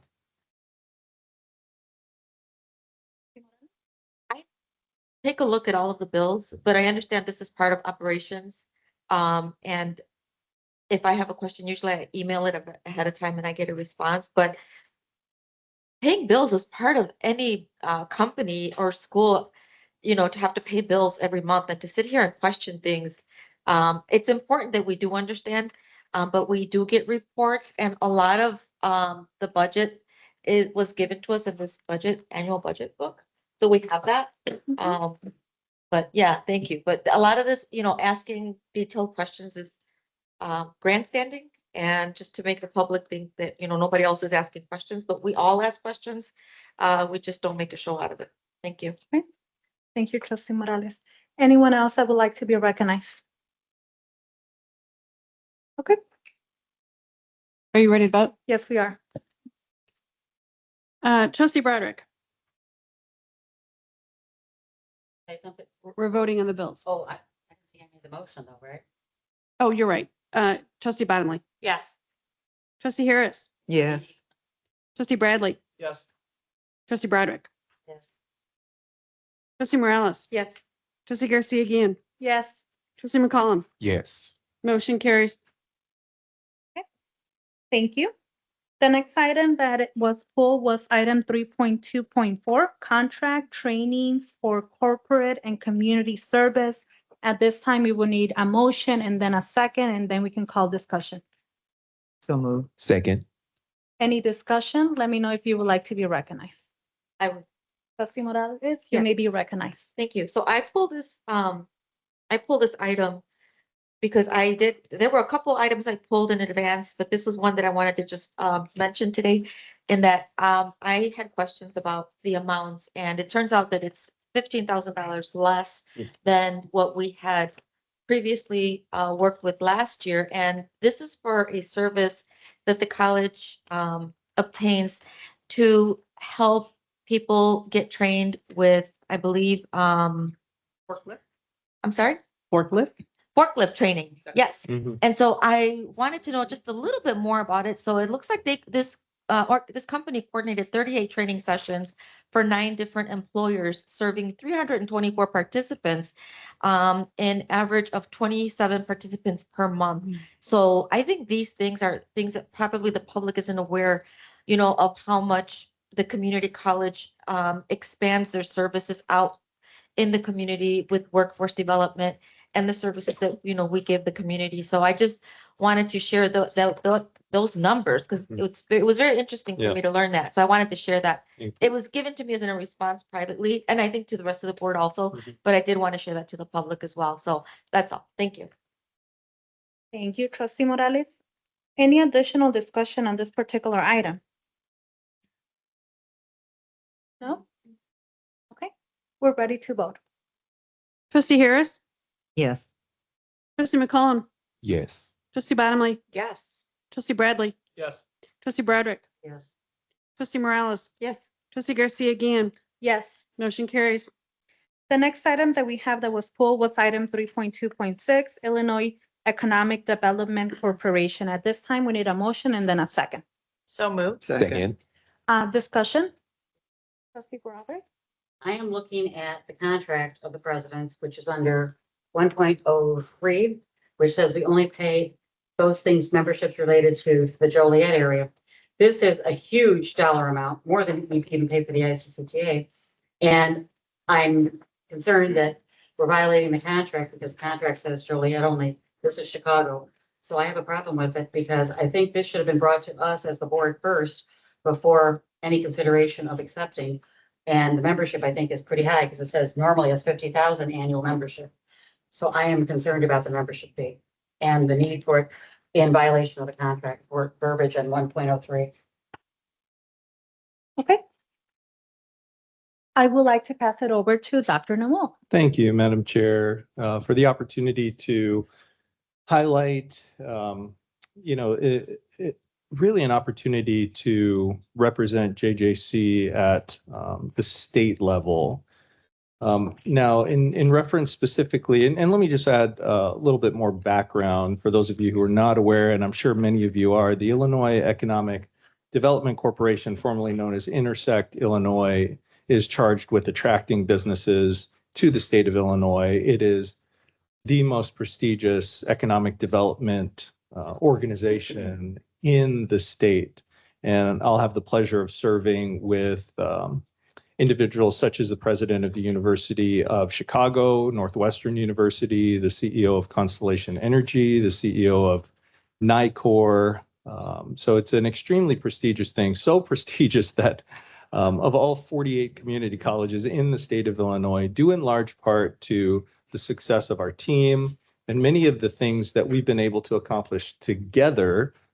I'm the only community college president that's been invited to serve on this board. And while it's, it may be tempting to see this as the president's seat on this board, it's really not. This is more of an institutional economic development investment that just happens to be available to our wonderful college due to my activity and influence at the state level. So it's an enormous honor, one that I hope the college and the board is proud of, and I intend to serve this college well. And in regards to any contractual conflicts, I believe what Trustee Broderick is referencing is Section 2.08 of my employment contract, which refers to service clubs. And Illinois Economic Development Corporation is quite far from a service club. I do appreciate the board's support of my membership in organizations like the Joliet Rotary Club, which is right in that service club category. This would fall outside of a service club. And again, thank the board for your continued support as I work to elevate the profile of the college, both at the state level and nationally. Trustee Morales. Well, first, congratulations Thank you. on that. What an honor and that you were selected to represent us. And also, thank you to the staff and Dr. Namul for even bringing this to the board's attention and good stewardship of the taxpayer money, because as Trustee Broderick highlighted, if it's outside of their contract, these things have to be brought before the board for approval, and it's being brought before the board for approval. So we're voting on this today. It's already accepted. We're voting on it today. I understand that, but it's already accepted. We're voting on it. And You still have the floor, Yes, Trustee Morales. thank you. So yeah, and good. I'm glad he did accept it. Okay, because it would have probably gotten approved anyway. So thank you, Dr. Namul, for representing us. I wouldn't have questioned it anyway. Thank you. Anyone else would like to provide any thoughts on this discussion item before we vote? I'd be happy to. I'll say one more thing. Trustee Somebody else has something else. Suddenly, I think that one thing that we've regularly seen, I think we all see this day to day in our lives as residents of the district, as trustees, that economic development truly is more than just one location. That at the end of the day, most people don't entirely care what municipality they're in or what county they live in. They recognize that impacts happen beyond just arbitrary lines on a map. To me, I look at this opportunity and I think this continues to showcase that Joliet Junior College is not only the first community college, but we're a trendsetter. We are on the map. We do want to strive to work on those partnerships because frankly, the students that walk through these hallways are going to end up staying in our community or staying in the Chicagoland region or staying in the state. And I think making sure that we're working with economic development corporations and other job opportunities that are even outside of our district. We do want people to stay in our district, but recognizing that people do travel outside the district for work, for employment, and people from outside our district travel here. So to me, this makes a lot of sense. I do think really does align with what we're trying to do here and really fits our strategic mission. I appreciate that this is a term of 1 year. I guess my one question that I have is that after this 1 year, I'm assuming this would come back for us to review, get an update on how it's going and really make a decision at that point if this is something we should be continuing. Yes. Perfect. Thank you. Absolutely. Sure. perfect. Thank you, Trustee Bottomley. Anyone else that would like to be recognized before we do rebuttal? I would. Trustee Harris, go Yeah. ahead. I would like to say congratulations to Dr. Jamulo. I think it's a wonderful opportunity to allow Joliet Junior College to be on the national or state level, Illinois, because we are the first community college right here in Joliet, and Chicago is just right up the street from us, and it branches out to an area that really needs to be tapped. So I say congratulations, and I think it would be a good asset for us to have that on our resume as a college. Thank you, Trustee Harris. Trustee McCullum, would you like to be recognized? Good. Trustee Bradley? Sure, not to beat a dead horse, so we've done Right. some business with Intersect Illinois, now Illinois DC. Christy George is a very, very impressive person and at the state level, but she is definitely playing a major role at the national level too, particularly if you look at her board. So I think it's a great thing. Congratulations. Invite me to some of the meetings. I'd love to hear the halls of power and business that they all talk about. Perfect. Thank you, Trustee Bradley. Okay, Trustee Broderick, you would like some rebuttal? Yeah, the thing I'm gonna say is, I am concerned about, and I put this in my email to you guys many times about all the activities that he's off campus. And I'm looking at the percentage, and I'd like to know, we are paying him a good salary of $325,000. So with all of these things that are going off, what percentage of time is he doing those activities? What percentage of time is he in the office? And we added a chief of staff, which I'll share this. When I did all the research on chief of staff or EVP, it was either one or the other. Now we have both. And I'm looking at that salary, and I'm very cost conscious right now. And that's why I'm bringing it up. Because if we're looking at raising tuition, but we're still saying yes, yes, yes to everything else, I can't do that. And that's where I have a problem. So I'm very cost sensitive. Rebuttal. Trustee Morales? Yes, thank you. As the president of America's First Community College, Dr. Namo, I don't want to see you here. I need to see you out and about in the community, building partnerships, bringing in different revenue streams of money, scholarships. It's none of my business. We're not here to micromanage you or the college. More so here to guide you and support you in doing your job. And so thank you for not being here all the time. I would never be so rude and arrogant as to ask you for your calendar, because that's not my job. So thank you for everything you're doing. And we are all very cost conscious. Not one person here. We're all here because we're good stewards of our budget. But we're also here because we need a good president, and we need that president to build up and uplift this college and our students. And we just saw an enrollment increase today. So thank you for that. Okay. Any additional rebuttal? Whoever has not shared yet. No? Okay, we're ready to vote. Trustee Bottomley, Yes. Trustee McCollum, Yes. Trustee Bradley, Yes. Trustee Bradrick, No. trustee Harris, Yes. trustee Morales, Yes. trustee Garcia again. Yes. Motion carries.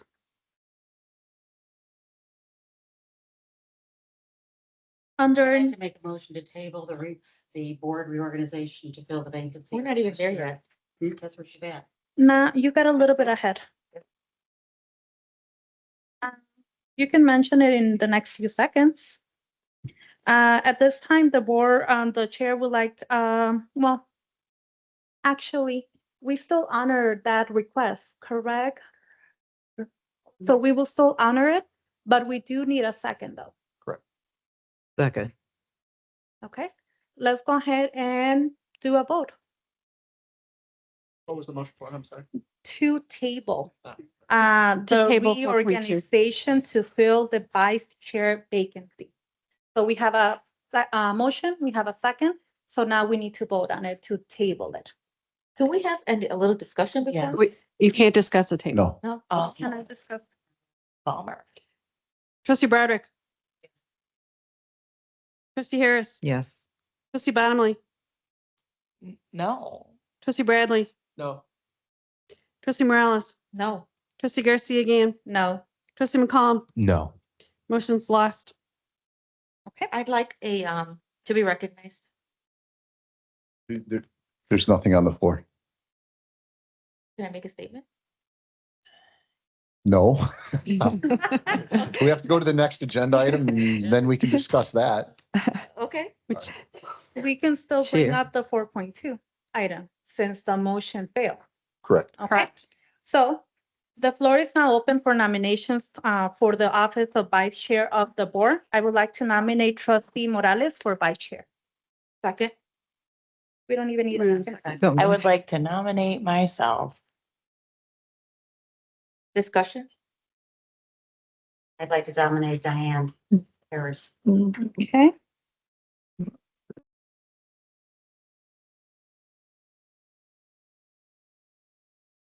One second.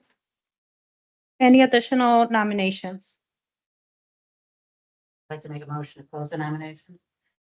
Second. Okay. If there are no further nominations, I'll entertain a motion to close nominations for vice chair of the board. You already made a motion. We need a second. Diane. I did. Diane. We have a second. Okay. Mhm. Thank you all for your patience. I was trying to write. Okay, so this is to close the nominations for vice chair. Correct. Trustee Bradrick, To close it. Close. we're closing nominations. Yes. Trustee Harris. Yes. Trustee Bottomley, Yes. trustee Bradley, Yes. trustee Morales, Yes. trustee Garcia again, Yes. trustee McCollum. Yes. Motion carries. May I be recognized at this? Brian, we don't recognize them at this time. Is that correct? We just go and go through the different nominations. Right. Can you Right. provide some clarity, please? Right. No, I agree. I agree with what you stated. Okay, I respect that. perfect. Let's go ahead and get started. Trustee Garcia nominated trustee Morales for the office of vice chair of the board. Second. I call for a roll call vote. Trustee Bottomley, Pass. trustee Bradley, Yes. trustee Bradrick. No. Trustee Harris, No. trustee Morales, Yes. trustee Garcia again, Yes. trustee Bottomley. Oh, I'm sorry, wait, trustee McCollum, Yes. trustee Bottomley,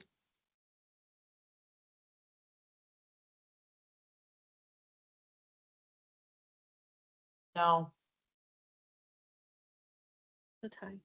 Yeah. Tie, motion loses. Then let's go to the next person on our list.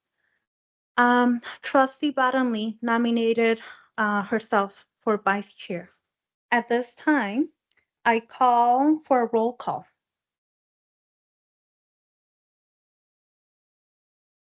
Trustee Bottomley, Yes. trustee Bradley, Yes. Trustee Broderick, No. trustee Harris, No. trustee Morales, Pass. trustee Garcia again, Pass. trustee McCollum, Abstain. trustee Morales, No. trustee Garcia again, Yes. it's a tie again, motion's lost. We still have an additional nomination. Yes, trustee Broderick nominated trustee Harris for vice chair of the board. At this time, I call for a roll call. Trustee Bonnelly, No.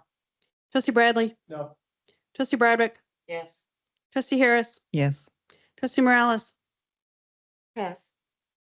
trustee Garcia again, No. trustee McCollum, Abstain. trustee Morales,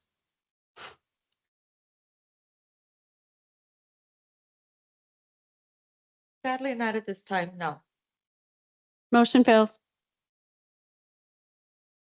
Let's do rock, paper, scissors. So technically, all the three motions fail. Correct. So we don't have a vice chair at this time. Right. And we don't need to vote for a secretary because there's not a vacancy at this time. Correct. And can I help you out on the terms that's used when you say reorganization? Because reorganization is only supposed to be for 3 reasons. After an election. Okay, 2, when you have when you have no policy. And 3, I'm trying to remember what 3 was.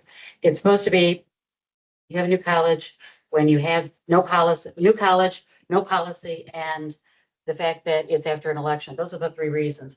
These are supposed to be specifically stated to reelect whatever position is. Because when you say reorganization, it says all 3 of them then. Because I went through this with the ICCTA and they were very specific to say, if you say reorganization, no matter what, if the secretary doesn't move into a vice or whatever, and that position is still open to be elected. Okay, thank you for the Just for explanation. clarification for you guys. I think we got it. Point of, I'd like to be recognized. Trustee Morales? Yes. And Thank then you. we will move on to the next item. I appreciate that. So I respect every trustee's right to seek a leadership position. However, I believe that experience, institutional knowledge, and demonstrated service should also be important considerations. I have had the privilege of serving on this board for 11 years, including as chair of the Finance Committee and previously on the Policy Committee and chair of the President's Evaluation Committee. This experience has prepared me to serve effectively as vice chair, and I feel that I have earned that opportunity to take on this responsibility. There is a value in gaining experience on the board before stepping into one of its leadership positions. This is not meant to diminish anyone's contributions. I think you're all great people on this board, and everyone will have their opportunity to be the chair, vice chair, secretary, but rather to emphasize the importance of experience and service on board leadership. So I respect everyone on the board, but I do think experience matters. So I would have liked to have received the nomination, and I did not. But I'm still grateful to be here, and I'm going to continue to be an effective board member with or without a vice chair title. So thank you all. Appreciate it. And I agree with you on that. because I Trustee was- Broderick, would you like to be recognized? Yes, thank you. Yeah. I agree with you, trustee Morales, because I too was 6 years as a vice. So I do know that I was ready to move into chair position after the 3 terms. Well, I'm not ready to move into chair position, but I just want my old vice chair. No, I understand that, but I'm just saying, I did have 6 years of it. And I look at it, I also had different positions with the ICCTA as the president, the vice president, the treasurer 2 terms, and the Illinois Central ACCT coordinator. So there is some of us, I've been on this board since 2015, but I have 28 years of experience of being on school boards. So I think qualifications are there. So I think you match it, I match it. I'm just saying there are qualifications there. Okay. Thank you. May I be recognized? Yes, trustee Harris. Thank you. First of all, thank you, trustee Broderick, for the nomination. What I will say is absolutely, trustee Morales, I agree with you. Experience and leadership means a lot when you're on a board. It also means that, like that purple chair sitting there, and the students are watching, not only are the students are watching, but the public, our voters, our constituents are watching. And if we have seniors on the board that are constantly disagreeing, that does have a negative effect. So what I would like to suggest, and I don't know if I can do this, that we move the electing or appointments to our next meeting. But we have to keep, I would suggest that everyone go back, look at this particular meeting and just see how you behave and answer your own question. Do you think you deserve to be in the leadership role? Now, I know Trustee Morales, you've been around a long time and you've also served as vice chair. And Trustee Braddock, you've been around a long time as well. But again, I think you have to be concerned as who is watching us. And that's all I want to say. So I would suggest take a look at the video or the what is it, cable TV or YouTube, and determine, is my behavior warranted to be vice chair? And I don't think I've had the opportunity to say congratulations to our new chair, and I appreciate the way you're handling the board. So, and again, thank you for the nomination. Thanks. Thank you, Trustee Harris. Anyone else that would like to be recognized? No? Okay. Improv recognition. Let's move on. Reports 5.1. Representative to the ICTA and ACT. Okay. I have Trustee a Harris. thank you. Short announcement. The ICCTA meeting will be held September 18th through the 19th, and it will be in Springfield. I would encourage the new trustee, Trustee Bradley, if you're able to try to attend the ICCTA meetings. They're very educational and informative in terms of what is expected of a board trustee in higher education. I know you're experienced already, but there are still some aspects of higher education that is probably beneficial in some of these classes. And two, when you do attend, you will get a trustee education certificate. So, so make sure, if you have time in your schedule to try to participate. And the ACCT will be holding its annual Leadership Congress, and that's in October 21st through 24th. This is really a big deal because it will be held right here in Chicago. And all of the trustees from all over the United States will be in attendance, and everybody's looking forward to it. So hopefully our trustees can attend. Was there something I missed? My apologies, And- Trustee Harris. Trustee McCollum wanted to go to a more exotic location than his own hometown. Oh, well, yeah, but everybody's looking forward to coming to Chicago. And our President Sean Bolts is really planning a big deal for the guests. So, and I believe we're going to have some tours here at Joliet Junior College. So I'm speaking. So it will be a wonderful opportunity. So hopefully all the trustees will be able to attend. And thank you for the time. I yield back. Okay. Thank you. The next item that we have is going to be trustee updates. For this, you all will have an opportunity to provide any updates. My request is that we keep it under 2 minutes. Okay. Trustee Morales, can you get us started, please? Oh, sure. As far as trustee updates, you mean like our closing comments? Yes, please. Yeah, I just want to say welcome back to everybody coming back to this school year. I'm looking forward to a safe and productive and seeing that enrollment continue to increase. Let's keep talking up Joliet Junior College so we can keep seeing these students come back and that we don't have to talk about a tuition increase anymore, please. No more tuition increases as much as we can. And I'm excited to be back, and I'm excited to be on this board and continue serving for the remainder of my term. And hopefully if I continue to run again in 3 more years, I'll run again. Thank you. Thank you, trustee Morales. Trustee Bradley. Thank you for everyone that put me here and all of you that are out here. If you need anything, I'm Tim Bradley. You can come talk to me. I appreciate Dr. Namuo's team showed me around today. Lots of training. If I haven't met you yet, I will. Feel free to come up. Hopefully there's no test about what people's names are. I think people will remember my blue jacket, but then the names get a little elusive. But happy to be here. Welcome back, but also welcome back to me. I'll be roaming the halls and hopefully I look like a student. Some people tell me I look a little old, I guess. But I'm here to support and even more proud after today to be a JJC alum and of course to join the board. So thank you and congratulations, Madam Chairwoman. Thank you. Thank you, trustee Bradley. Student trustee McComb. Well, thank you, Madam Chair, and congratulations on your new role. And also, welcome Tim Bradley to the Board of Trustees. And despite my official expression of being dejected that I don't get to go to Seattle or New Orleans, or maybe New York, or maybe New Jersey, or maybe somewhere, figure something out. Take a plane somewhere. Maybe Las Vegas. Who knows?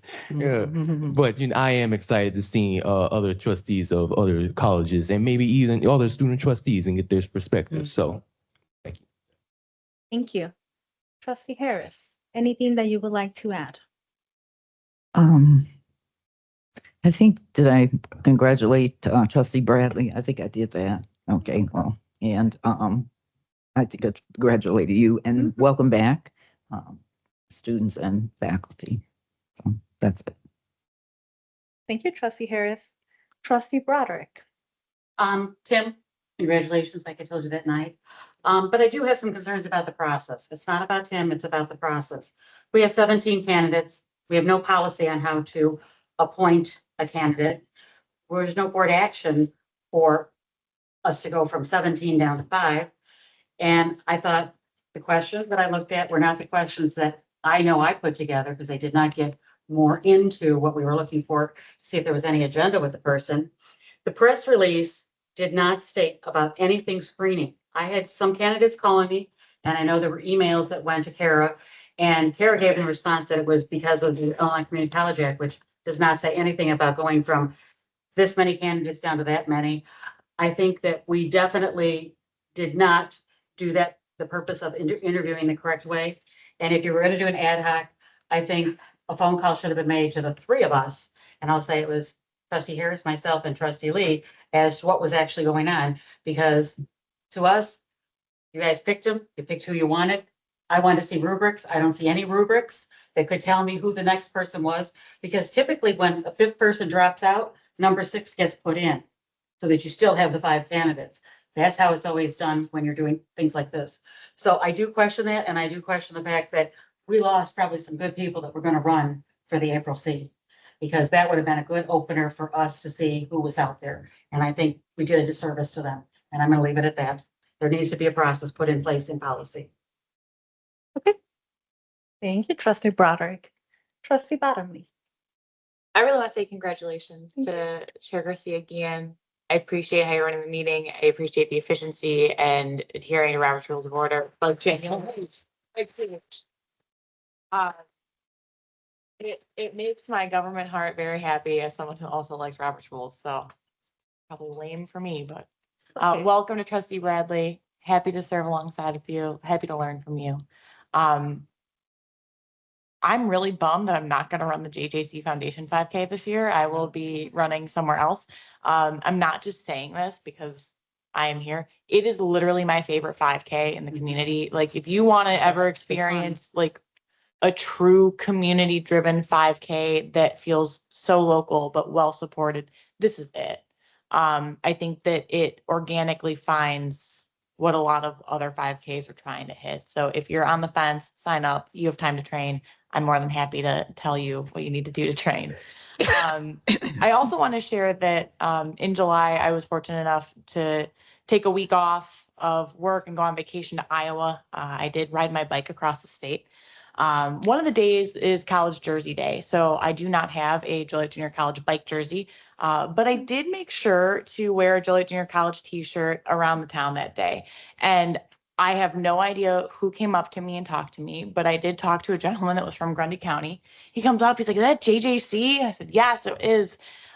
He was from Morris area. I had a really nice conversation with him. I said, "Hey, this is me representing College Jersey Day."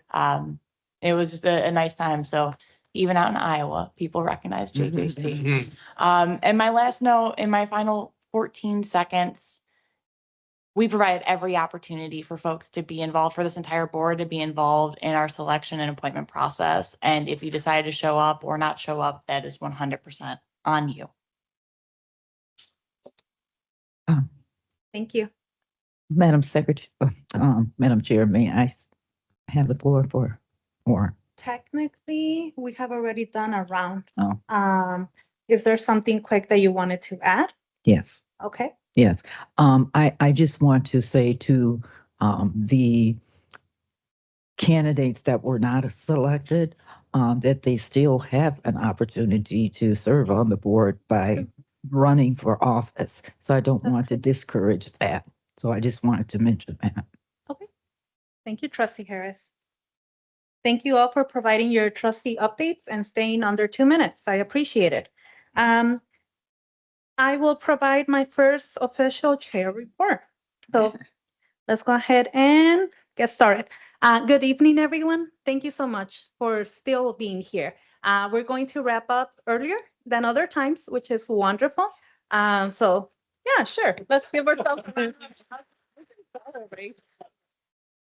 So it is an incredible honor to begin my first full meeting as the chair of JJC, and to do this as the first Latina in the history of JJC to be the chair. So I think that's wonderful. Congratulations. Thank you. This moment represents the generations of families, students, and the community members who have believed in the power of education and the vision of JJC. To our students, we look forward to having you all attend classes and continue to be leaders in your own fields. Whether you're starting college for the first time, returning to finish your degree, learning a new skill, or preparing for a new career, JJC is here to help you reach your goals. But as we begin this academic year, we also recognize that higher education is facing significant challenges. Among them are threats to state funding and financial support for undocumented students across the state of Illinois. We cannot lose sight of what is at stake.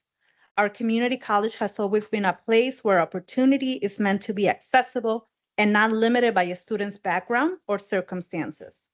Students who are pursuing an education deserve the opportunity to be successful. As a board, we have a responsibility to be thoughtful leaders at JJC, to continue to advocate for our students, and to ensure that we continue providing pathways to education and opportunity. I look forward to continuing to work with my fellow trustees to be visionary leaders and put aside individual egos, to be able to focus on our students and our greater community. And to our students, welcome back. Your education matters and your future matters here at JJC. As we begin this new academic year and this new chapter of leadership, we will continue leading with purpose, creating opportunities, and building a stronger future for our students, our college, and our community. Thank you all.